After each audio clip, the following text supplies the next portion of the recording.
Good evening and very warm welcome to news edge with Fariha Idrees. Tehreek Insaf की मरकजी क़यादत में शामिल दो अहम शख्सियात की लड़ाई इस वक्त नुमायां खबर बन रही है। 2 दिन कबल अडयाला जेल के बाहर फवाद चौधरी जो कि फॉर्मर फेडरल मिनिस्टर हैं और शोएब शाहीन इनके दरमियान हाथापाई की नौबत पहुँच गई। रिपोर्ट्स के मुताबिक फवाद चौधरी ने शोएब शाहीन को थप्पड़ मारा जिसकी वजह से वो जख्मी हुए और ज़मीन पर गिर पड़े। शोएब शाहीन ने बाद में अडयाला जेल के अंदर जाकर बानी PTI को ये पूरा वाक़या बताया। फवाद चौधरी के मुताबिक बानी तहरीक इंसाफ ने वाक़या सुनकर दोनों की सुलह करवा दी। Let's watch that. खान साहब ने कहा सुलह करा दिया तो हो गई, अपने बस सुलह होगी। अब सर सुलह होगी हमारी तरफ से, जो खान साहब ने हुक्म दे दिया तो हो गई। क्या हुक्म दिया? क्या हुक्म दिया? फवाद साहब बस के सुलह करें, सुलह भी आपने तो सुलह आप ही करनी है ना, और की करना है। शोएब शाहीन ने सुलह के दावे की तस्दीक कर दी। उन्हें भी देखिए। उसकी खराब होती है कि जिसकी कोई इज्जत हो, जो बेचता आदमी हो उसकी क्या इज्जत खराब होगी। उसने मेरे ऊपर अटैक किया, आते साथ ही हमें तो नहीं पता था कि वो अटैक करने आ रहा है। उसके बाद हमने उससे 4 गुना ज्यादा उसका हिसाब बराबर कर दिया। ये कट आउट है। ये अपने चचा के नाम पे पैसे पकड़ता था। हामिद खान ने अपनी किताब में लिखा। बड़े अरसे से फवाद चौधरी साहब PTI की मौजूदा क़यादत के हवाले से अपने खदशात का इजहार करते रहे हैं। हमारे प्रोग्राम्स में भी इससे बात हुई। अब वो खुलकर तनकीद करें। Let's watch that. जो PTI की अपनी लीडरशिप है उसका कोई मुझे कंसर्न नज़र नहीं आ रहा इमरान खान की रिहाई से। और हम देख रहे हैं कि जो PTI की पॉलिटिकल कमेटी है वो ज़्यादा लोग उसमें सलमान अकरम राजा जैसे लोग हैं, वकास शेख जैसे लोग हैं, रऊफ हसन जैसे लोग हैं, जिनका पास्ट रिकॉर्ड जो है वो खुद चूँकि PTI के साथ नहीं है, तो इसलिए उनकी इमरान खान से हमदर्दियाँ नहीं हैं। सलमान अकरम राजा जो थे वो मुआवन थे नवाज शरीफ के पैनामा केस में और मनी लॉन्ड्रिंग एक्सपर्ट समझे जाते हैं। इसकी वजह से उनका जो दिलचस्पी है सारी वो अपने पैसों से है। लिहाजा मौजूदा लीडरशिप के होते हुए कोई सीरियस एफर्ट नजर नहीं आ रही इमरान खान की रिहाई के लिए। तहरीक इंसाफ की मौजूदा क़यादत भी अब खुलकर फवाद चौधरी के खिलाफ बयान दे रही है। तहरीक इंसाफ की सियासी कमेटी ने चौधरी साहब की खुलकर मजम्मत की है। उनके शोएब शाहीन को मारे गए थप्पड़ की पूरे पार्टी के मुंह पर तमाचा करार दे दिया है। तहरीक इंसाफ की सियासी कमेटी के बयान के मुताबिक अडयाला जेल के बाहर फवाद चौधरी का शोएब शाहीन पर बिला इश्तिहार हमला हैवानी जज्बात का इजहार करता है। फवाद चौधरी की जानिब से ऐसे हरबों के इस्तेमाल का ये पहला वाक़या नहीं है। ऐसे कई वाक़यात उनके माजी से भी मंसूब हैं। शोएब शाहीन पर उठाया जाने वाला हाथ सिर्फ उन्हीं पर दस्तराजी नहीं बल्कि तहरीक इंसाफ के चेहरे पर एक तमाचा है। काफ़ी स्ट्रॉन्ग वर्ड्स हैं। You can have a look, जो डिटेल्स हैं उसकी। अब जो ये आपस की लड़ाई है इसका जिक्र चीफ मिनिस्टर ने भी कर दिया है। ज़रा देखिए मरियम नवाज कि क्या चेहरा उन्होंने पेश किया है पाकिस्तान का दूसरे मुल्कों के सामने। लड़ाई करने की आदत है। पहले पाकिस्तान से लड़ रहे थे, पाकिस्तान की इकॉनमी से लड़ रहे थे, उसको ख़राब कर रहे थे, पाकिस्तान के अवाम की ज़िंदगी तबाह कर रहे थे। और अब जब लोगों ने कान नहीं धरे तो आपस में लड़े, एक दूसरे को थप्पड़ मार रहे हैं, एक दूसरे के जो लहू लुहान कर रहे हैं मार मार के। तमाशा बन गया। तो ये जो आर्टिफिशियली एक कोई बबल क्रिएट किया जाता है ना, उसकी ज़िंदगी ज़्यादा लंबी नहीं होती, उसकी उम्र लंबी नहीं होती। Former federal minister Fawad Chaudhry हमारे साथ मौजूद है। Thank you so much for being on the programme. Chaudhry साहब, आपकी जो लड़ाई हुई उस पर आप कह रहे हैं कि मामला ठीक हो गया है, जबकि बाद में फिर PTI का इतना सख्त स्टेटमेंट आना, आपने देखा कि शोएब शाहीन साहब भी कह रहे थे कि मामला ख़त्म नहीं हुआ है। देखिए, हमें तो जो खान साहब ने कहा था उसी के मुताबिक ही मैंने कह दिया था।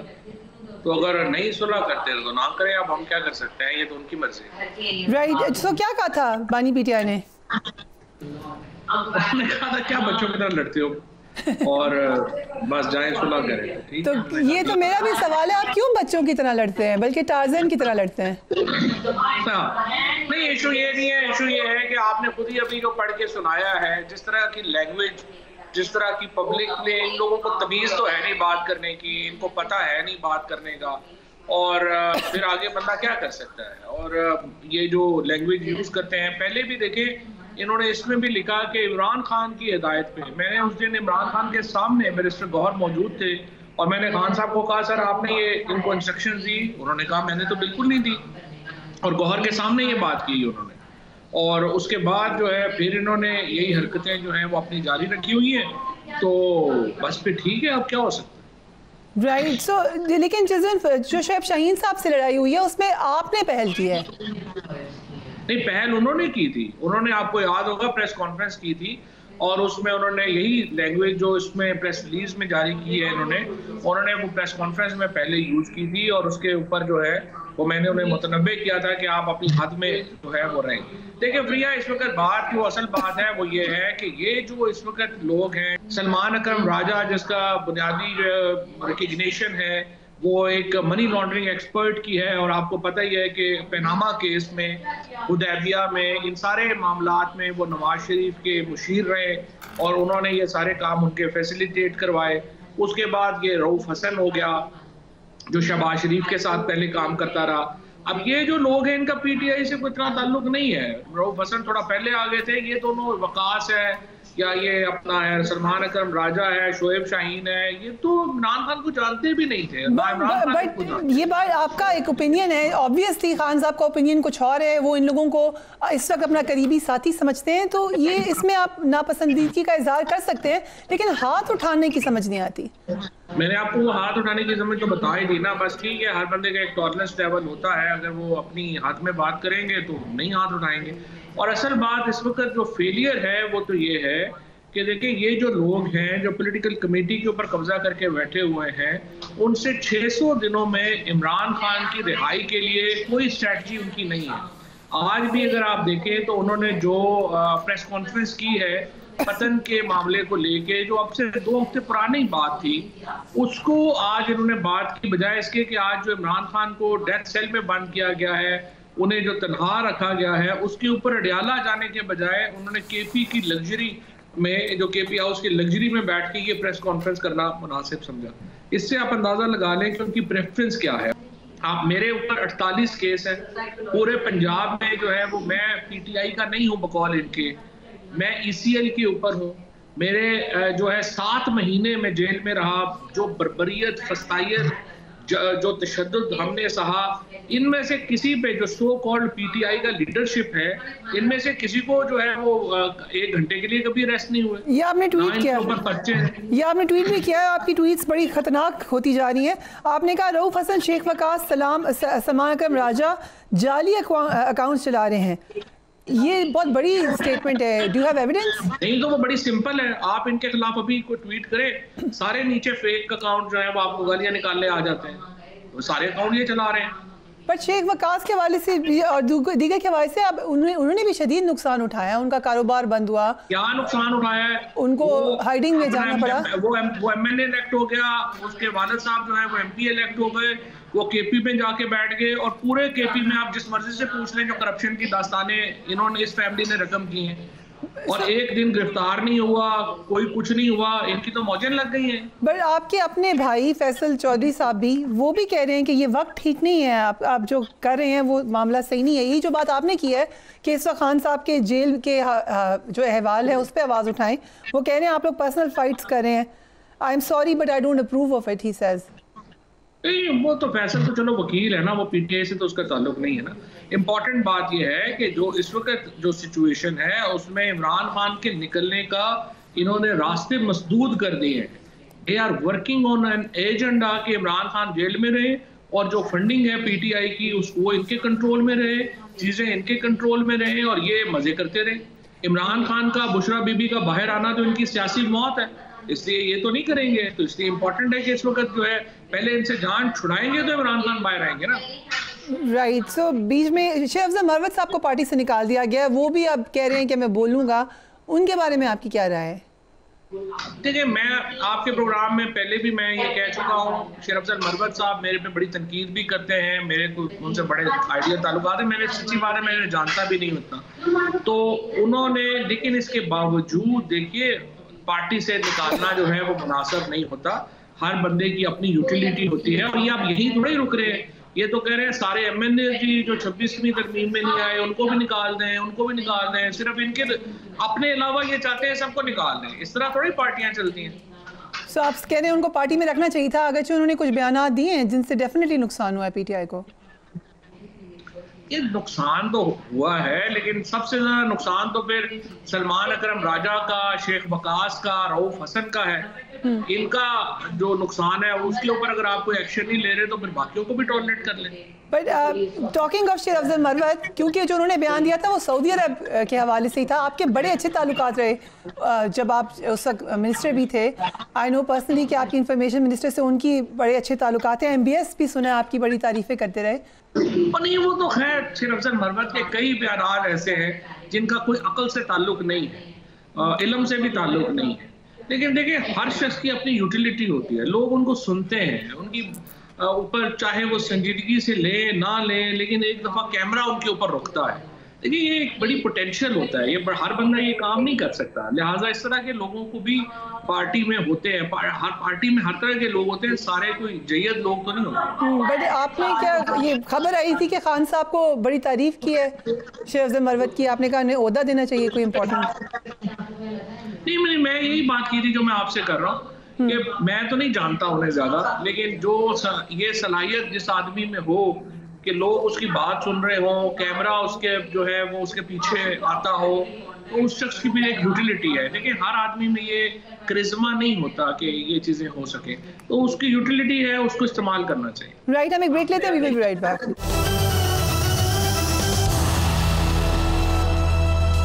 Welcome back. फवाद चौधरी साहब हमारे साथ मौजूद हैं। चौधरी साहब, यकीनन आप ये बात कहते रहे हैं कि अपोजिशन पार्टीज़ को इकट्ठा करना चाहिए PTI को। आपकी मौलाना फजल रहमान से मुलाकात हुई, क्या लगा आपको कि मौलाना तैयार होंगे किसी वक्त PTI के साथ चलने को? देखिए, मौलाना तो बड़े संजीदा है और बातचीत वो करना चाहते हैं। मसला सिर्फ ये है कि PTI की लीडरशिप इस वक्त इतनी इमेच्योर है और इस कदर वो गैर संजीदा लोगों पे मबनी है कि कोई भी शख्स इनसे बात करते हुए कंफर्टेबल नहीं है। मिसाल के तौर के ऊपर देखिए, मौलाना ने ये गिला है उनका, और वो जायज़ गिला है, कि कॉन्स्टिट्यूशन बेंच बनाने का जो फार्मूला था 26वीं आईनी तरमीम में, वो तो सलमान अकरम राजा लेके आए थे।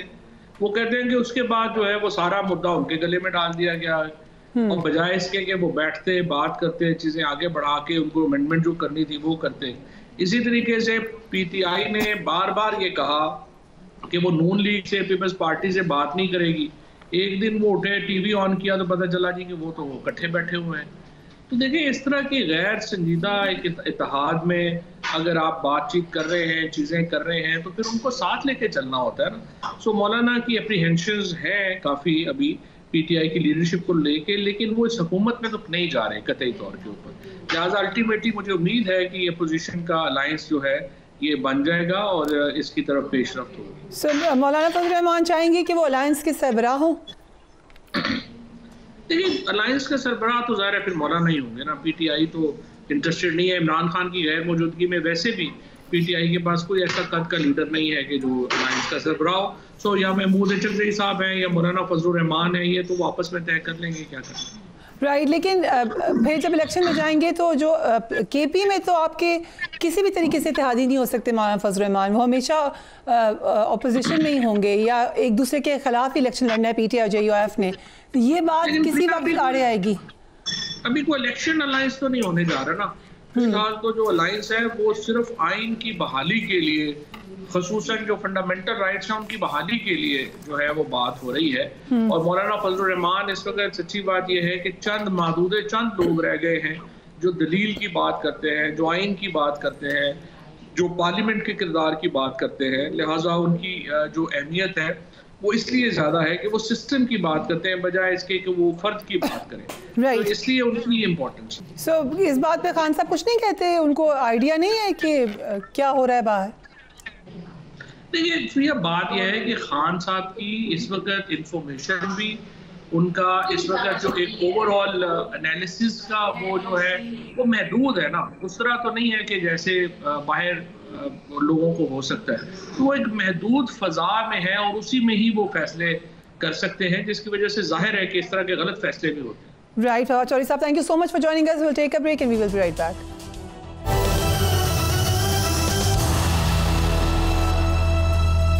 And welcome back. अमेरिका एक जानिब भारत को अरबों डॉलर का असलहा फरोख्त कर रहा है तो वहीं दूसरी जानिब ईरान पर सख्त दबाव बरकरार रखने की हिकमत अमली इख्तियार की जा रही है। ईरान के जौहरी प्रोग्राम के हवाले से अमेरिका और इजराइल के सख्त बयानात पर ईरान ने भी जवाबी रद्द-ए-अमल दे दिया है।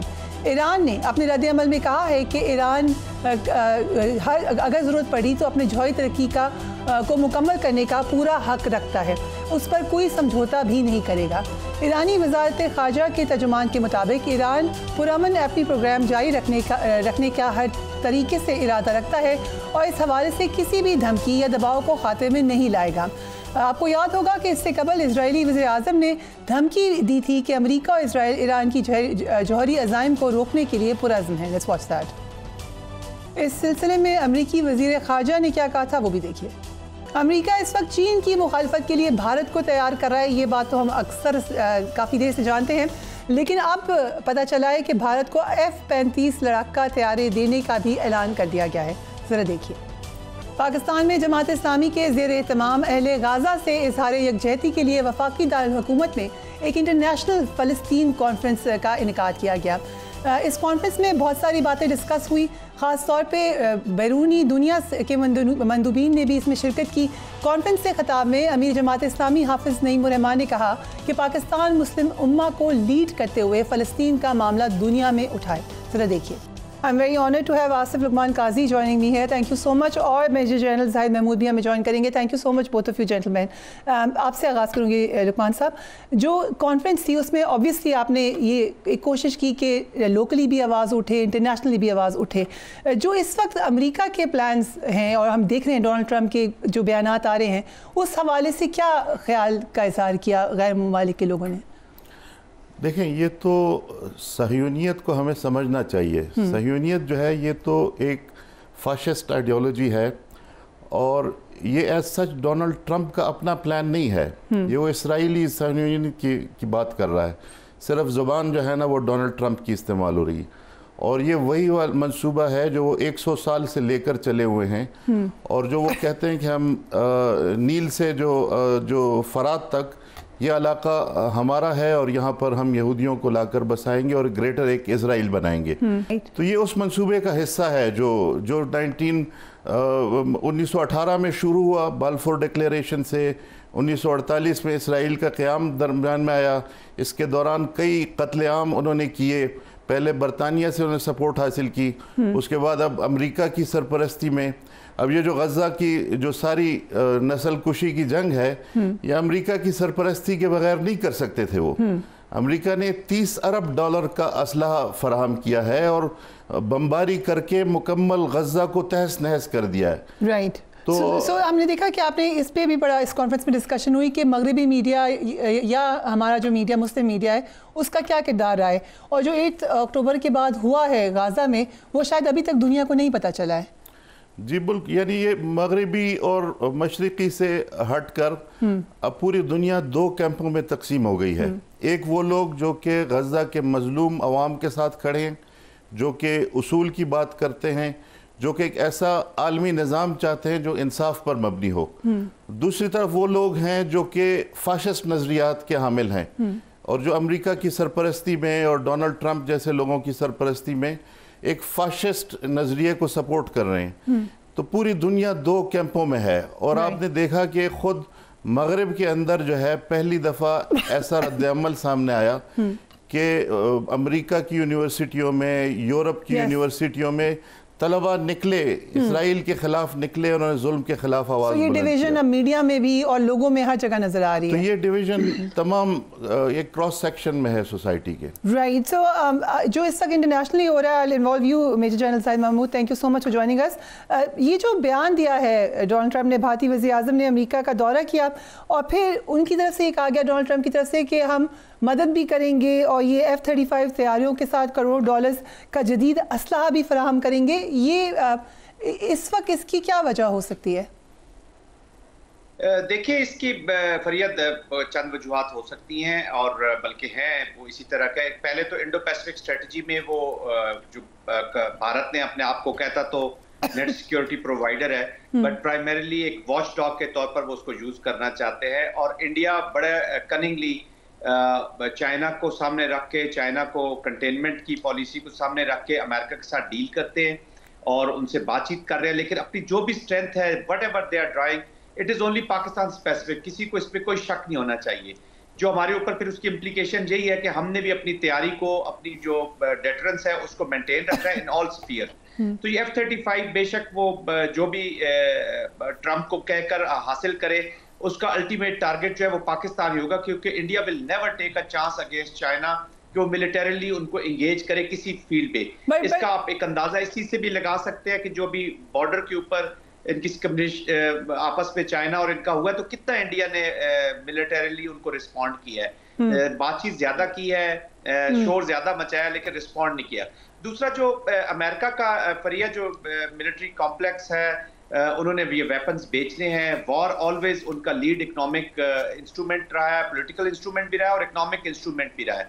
तो चूंकि नरेंद्र मोदी जो थे वो फ्रांस के साथ भी उनका विजिट था, तो इस वक्त उनका कंपटीशन है, तो इसलिए अमेरिका ने उनको ऑफर किए हैं और वो मैक्सिमम असला अब इंडिया को बेचना चाहेंगे। अपना जो इंडस्ट्रियल कॉम्प्लेक्स है, मिलिट्री इंडस्ट्रियल कॉम्प्लेक्स, उसका अपना एक सिस्टम है वर्किंग का, अमेरिका उसी पॉलिसी के ऊपर गामजन है। बट ये सारी चीजें थ्रेटन पाकिस्तान को कर रही हैं और पाकिस्तान की सिक्योरिटी को सीरियस चैलेंजेस होंगे इस डील के साथ। Right, interesting. So I come back to you Qazi साहब। खिदमत फाउंडेशन के हवाले से हम पहले भी कई दफ़ा अपने प्रोग्राम में भी इसको कवर करते रहे हैं। 5.5 अरब रुपए की इमदादी सरगर्मियाँ गाज़ा में की गई हैं और अब 15 अरब रुपए की रीबिल्ड गाज़ा मुहिम भी शुरू की गई है। अगर इसकी थोड़ी सी डिटेल्स बता सके जी। क्योंकि लोगों को खदशा ये होता है कि ये पैसे तो वहाँ पहुँच ही नहीं सकते शायद। हाँ, नहीं, ये तो 5.5 अरब तो ज़रा पुरानी बात है। अब तो ये 10 अरब को क्रॉस कर गया है, जो गज़ा की जो रिलीफ का काम है। और अल खिदमत फाउंडेशन के वहाँ पर कनेक्शंस हैं तुर्क NGOs के साथ। चूँकि तुर्क NGOs वहाँ पर पहुँच सकते हैं, उनकी फ़्लाइट्स भी जा सकती हैं और वहाँ पर, तो वो उन कोलैबोरेशंस को इस्तेमाल करते हुए अपना रिलीफ, और फिर मिस्र के रास्ते से भी एक रास्ता है वहाँ गज़ा, इसमें मिस्र की हुकूमत के साथ मिलकर खिदमत फाउंडेशन ये काम कर रहे हैं। तो बड़ी तादाद में गया भी है, लेकिन गज़ा में इतनी सूरत हाल जो है, इंसानी सूरत हाल इतनी ख़राब है, वहाँ पर खुराक मैसर नहीं है। वहाँ इस वक्त जो गज़ा की जो 22 लाख आबादी है, उसकी 80% जो है वो घरों से बाहर है। उनको टेंट्स की ज़रूरत है ताकि वो किसी छत के नीचे वो पनाह ले सकें, क्योंकि उनके अपने घर तबाह हो चुके हैं। फूड के और मेडिसिन की ब्लॉकेड है, वो बहुत थोड़ी मकदार में जो है वो अलाउ करते हैं। ये जो अभी गज़ा की जंगबंदी ख़त्म हुई थी और जो एक क्राइसिस बन गया था, उसकी भी बुनियादी वजह ये थी कि जो ह्यूमैनिटेरियन असिस्टेंस थी वो इसराइल ने बंद कर दी थी। तो उस पर हमास ने फिर ऐलान किया कि अगर आप मुआहदे की पाबंदी नहीं करेंगे तो फिर हम भी पाबंद नहीं होंगे उनके कैदियों को छोड़ने का। इस पर क्राइसिस बन गया था। उसके बाद अब मिस्र और कतर ने कुछ नेगोशिएट करके तो दोबारा से उसको बहाल किया। तो एक बहुत बड़ा जो है ना वहाँ ह्यूमैनिटेरियन क्राइसिस है, और इसमें ज़ाहिर है कि हुकूमतों को सामने आना चाहिए। जो गल्फ़ के अमीर ममालिक हैं जिनके पास वसाइल हैं, जिनको ये वसाइल ज़ाहिर है कि अवाम के वसाइल हैं, किसी एक ख़ानदान के नहीं हैं, उनको बरूए कार लाना चाहिए, उनको सामने आना चाहिए। जो गज़ा की रीबिल्डिंग है उसमें उनको भरपूर अपना किरदार अदा करना चाहिए। राइट, तो आप ये कहते हैं कि स्टेट की तरफ से एक्चुअली ऐलान करके प्रॉपर तरीके से ओपनली, मतलब ये स्टेट्स अगर सामने आएंगी तो ये तो स्टेट्स का NGOs जो हैं वो तो किसी हद तक एक रिलीफ प्रोवाइड कर सकती हैं, लेकिन गज़ा की रीबिल्डिंग के लिए जैसे $150 अरब की ज़रूरत है। अब $150 अरब तो कोई इंटरनेशनल फंड कायम होगा रीबिल्ड गज़ा का, और उसमें सारे मुल्क जो हैं वो उसमें पार्टिसिपेट करें, तो फिर तो स्टेट लेवल पर ही हो सकता है। यस, जनरल साहब आपका क्या ख्याल है, कोई इस किस्म की कैंपेन, कोई ड्राइव स्टेट लेवल पर होनी चाहिए टू रीबिल्ड गाज़ा? जी बिल्कुल, स्टेट पे होगी। जैसे अभी फरमा रहे हैं, जो इजिप्ट के इस वक्त जो सिचुएशन आज की है कि अराउंड 60,000 मोबाइल होम्स ने जाना था और मोर देन 200,000 टेंट्स ने जाना था। बट अनफॉर्चुनेटली इजिप्ट के बीच में अभी ओनली 20,000 टेंट्स को जाने दिया इजराइलीज ने, और वहां पे बहुत ही कंडीशन खराब है। ऑफ कोर्स पाकिस्तान की लीवरेज है, पाकिस्तान सऊदी अरेबिया के साथ मिलके और बाकी जो अरब कंट्रीज है उनके साथ मिलके पाकिस्तान को सीरियसली जो ह्यूमैनिटेरियन एफर्ट्स है उसके ऊपर फोकस करना होगा। ऑफ कोर्स हमारी जो लीवरेजेस हैं इन द रीजन उसको हमें इस्तेमाल करना चाहिए, और जब तक स्टेट इन्वॉल्व नहीं होगी तो इंटरनेशनल प्रेशर नहीं बढ़ेगा। जब तक हम अगर खामोशी से ही बैठे रहेंगे तो अमेरिका वेस्ट के ऊपर भी प्रेशर नहीं बढ़ेगा। उन्हें पता होना चाहिए कि all parts of the world में जिधर भी मुसलमान रह रहे हैं, it is not the Arab issue, it is the इंसानियत का ये इशू है, ह्यूमैनिटी का इशू है, और ये मुसलमानों का इशू है ऑल ओवर द वर्ल्ड जहां पे वो रहते हैं। तो पाकिस्तान को एक तवाना आवाज उठानी होगी। राइट, सो इस पे एग्री करें, जो कि हमने अभी स्टेटमेंट भी चलाई कि यही बात कही गई उस कॉन्फ्रेंस के अंदर भी, जो रीबिल्ड करने के हवाले से यकीनन उस कॉन्फ्रेंस में बातचीत हुई होगी। क्या सजेशंस आई और लोगों के क्या मशवरे थे? देखिए, रीबिल्ड का तो सजेशन तो यही आई कि एक रीबिल्ड गज़ा इंटरनेशनल फंड कायम किया जाए। ठीक। और उसमें अपील की जाए कि जो रिसोर्सफुल मुसलमान ममालिक हैं वो जेनरसली उसमें डोनेट करें। सब ममालिक उसमें, नॉन मुस्लिम ममालिक को भी अप्रोच किया जाए। और बुनियादी तौर अखलाकी तौर पर तो जिम्मेदारी उनकी बनती है जिन्होंने तबाह किया है। राइट। उनकी अखलाकी, अगर कोई बैनुल अक़वामी कानून होता इस दुनिया में तो उनको वो अकाउंटेबल करते कि आपने तबाही की है ये सारी, वहाँ पर जेनोसाइड में भी आपने हिस्सा लिया है और गज़ा की तमाम तबाही भी आपके बमबारी की वजह से हुई है। जो 22 अरब डॉलर अमेरिका को अपने होमलेस लोगों के लिए तो पैसे नहीं है। वो न्यूयॉर्क और शिकागो की गलियों में होमलेस फिर रहे होते हैं, वहाँ पर वो फुटपाथ पर सोते हैं, लेकिन इसराइल को वो 22 अरब डॉलर का जो है असला है वो दे रहा है गज़ा को तबाह करने के लिए। तो अगर इस दुनिया में कोई निज़ाम होता, कोई कानून होता तो वो ज़िम्मेदार होते कि, लेकिन चूँकि ज़ाहिर है कि उनके पास एक ताकत है और वो किसी अखलाकी फ्रेमवर्क के पाबंद नहीं है, तो बहरहाल मुसलमान ममालिक को सामने आना चाहिए और दूसरे लोगों को भी साथ मिलाना चाहिए ताकि इन लोगों की मदद हो सके। राइट। तो अमरीकी वज़ीर ख़ारजा सऊदी अरब पहुँचे हुए हैं जहाँ ये कहा जा रहा है कि वो फ़लस्तीन के मुतालिक बातचीत करेंगे। इस वक्त जो सूरत हाल है, क्या पोजीशन होगी? हमें देखा स्ट्रॉन्ग पोजीशन ली सऊदी अरब ने, जो स्टेटमेंट आई ख़ासतौर पर उन्होंने ये कहा कि 2 स्टेट सोल्यूशन ही होगा। क्या एक्सपेक्ट करें आप सऊदी अरब की तरफ से? देखें, ये जो इस रीजन के ममालिक हैं, जैसे मैंने कहा कि ये फाशिस्ट आइडियोलॉजी है। फाशिज्म जो है ये किसी पॉइंट पर रुकता नहीं है। जो रेसिस्ट लोग होते हैं, जो नस्ल परस्त लोग होते हैं, वो मुकम्मल बालादस्ती चाहते हैं और ये मुसलसल आप देखेंगे कि ये तसलसल से आगे बढ़कर ज़मीन पर कब्जा करना चाहते हैं। तो अब उन्होंने सऊदी अरब का नाम भी ले लिया है। यानी ये तमाम मुसलमानों के हाँ एक कॉज फॉर कंसर्न होना चाहिए। और वो तो ये एक ऐसे बदमस्त हुक्मरान अमेरिका में आ गया है कि जो किसी अखलाकी उसूल का पाबंद नहीं है। इसलिए यानी इस वक्त एक बड़े टाइट जगह में है जो इस रीजन के ममालिक हैं। राइट। सो जनरल साहब, यही वाली बात आपसे भी पूछूंगी कि अमेरिकी वज़ीर ख़ारजा सऊदी अरब पहुंचे हुए हैं, क्या हम स्पेकुलेट कर सकते हैं फ़लस्तीन के हवाले से? क्योंकि उससे पहले अमेरिकी वज़ीर ख़ारजा ने इजराइल का दौरा किया। इस दौरान इजरायली वज़ीर आज़म ने यह कहा था कि वाइट हाउस में ट्रंप इजराइल के सबसे अच्छे दोस्त और साथी हैं। सो काफ़ी क्लियर हमें पिक्चर नज़र आ रही है। What do you think? जी देखिए, दिस इज़ वेरी इंपॉर्टेंट। जैसे मैंने बोला है कि इस वक्त सऊदी अरेबिया जो जी रीजन में और इंटरनेशनली भी देखें कि kind of a centre of gravity बना हुआ है जी। यहाँ पे रशियन एक्टिविटी भी यहीं पे हो रही है, रशियन यूक्रेन की, और उसके बाद पैलेस्टाइन के इशू में तो ऑफ कोर्स सऊदीया के लिए बड़ा चैलेंजिंग इस वक्त एनवायरनमेंट है। क्योंकि सबसे ज्यादा खतरा जो फरिया हमें समझने की जरूरत है, सबसे खतरनाक प्रपोजिशन ये होगी, जो सिनारियो मैं देख रहा हूँ अनफॉर्चुनेटली, वो होगा कि जब इजराइल इस वक्त पूरी कोशिश कर रहा है कि वो अमेरिका को ईरान के खिलाफ खड़ा कर दे या ईरान पे अटैक करवाए अमेरिका से। तो ये एक न्यूक्लियर उनके अगर इंस्टॉलेशंस पे जाते हैं या एनर्जी पे जाते हैं तो ये बहुत खतरनाक सिचुएशन होगी और सऊदीया भी उसका विक्टिम हो सकता है। तो Saudia has to play very क्राफ्टली।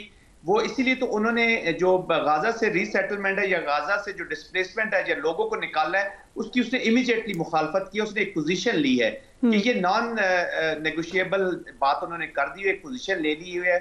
सऊदीया का बहुत इंपॉर्टेंट रोल है और सऊदीया को चाहिए कि वो बाकी अरब ममालिक को भी अपने साथ लेकर चले। और जो ईरान का रिस्पॉन्स आया है जौहरी प्रोग्राम के हवाले से, जो पहले इजरायली वज़ीर आज़म ने कहा था, उसको आप कैसे देखते हैं?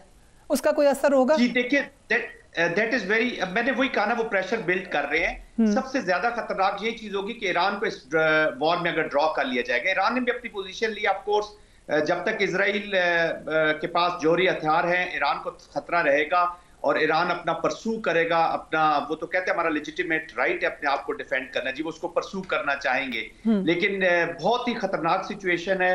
और अब ये सऊदी अरेबिया के विजिट के बाद और इसके जो अभी देखे अभी फर्स्ट फेज जो सीज फायर भी हुआ है लेबनान में भी, यहाँ पे भी वो प्रैक्टिकली तो एक ऑपरेशनल पॉज ही है, वॉर तो जारी है, वॉर कॉन्टिन्यूसली जारी है। इजराइल पूरी कोशिश करेगा कि कोई भी कैसेस बुलाए लेके कोई रीजन बनाकर किसी न किसी तरीके से अमेरिका को ड्रॉ करे against Iran, which will be extremely dangerous proposition for all of us. Right. So जैसे जनरल साहब कह रहे हैं कि अगर ये फैलती है जंग, could we ever see a World War III? ज़ाहिर है, मतलब इसराइल ने ऑलरेडी लबनान पर हमला किया, इसराइल ने शाम पर हमला किया, और इसराइल जो है वो ईरान पर, यमन पर, तमाम जो खित्ते के ममालिक हैं उस पर हमला कर, ज़ाहिर है कि अमेरिका के तावन से कर रहा है। तो एक थ्रेट तो है नहीं, इसराइल और जो ज़ियोनिज़्म का वजूद है ये दुनिया आलमी अमन के लिए एक थ्रेट है। और आने वाले दिनों में जैसे जनरल साहब ने कहा कि मुसलमान ममालिक की हुकूमतों को बहुत सोच समझ कर कदम रखना होगा, और अगर ये आपस में मुत्तहिद न हुए, अगर इन्होंने जैसे सेक्टेरियन डिवाइड है उस सेक्टेरियन से डिवाइड से अपने आप को बालातर न किया और सब लोग मुत्तहिद न हुए, तो ये पूरे खित्ते के ममालिक के लिए एक चैलेंज है। ये सिर्फ ईरान के लिए नहीं होगा, ना सिर्फ ये जॉर्डन और मिस्र और इन लोगों, ये पूरे खित्ते के ममालिक के लिए, क्योंकि वो ऐलान कर चुके हैं हम नया मिडल ईस्ट बनाना चाहते हैं। अब नया मिडल ईस्ट का क्या मतलब है? नया मिडल ईस्ट ये है कि इसराइल बालादस्त होगा और वो अमरीकी सरपरस्ती में एक थानेदार का किरदार अदा करेगा, और अमरीकी हुकूमत वहाँ पर इससे कतई नज़र कि किसकी हुकूमत है, यानी जो बाइडन की भी यही पॉलिसी थी, डोनाल्ड ट्रंप की भी यही पॉलिसी, और जो आइंदा आएगा उसकी भी यही पॉलिसी, क्योंकि अमेरिका के अंदर जो एपेक है, इसराइली लॉबी है, वो इतनी मजबूत है कि कोई अमेरिकी सियासतदान सोच भी नहीं सकता कि उनके डिमांड को वायलेट करे। Right, thank you so much for joining us on the programme. आपने ज़रूर इसके ऊपर अपनी राय दीजिएगा। Do take care of yourself. Allah हाफिज़।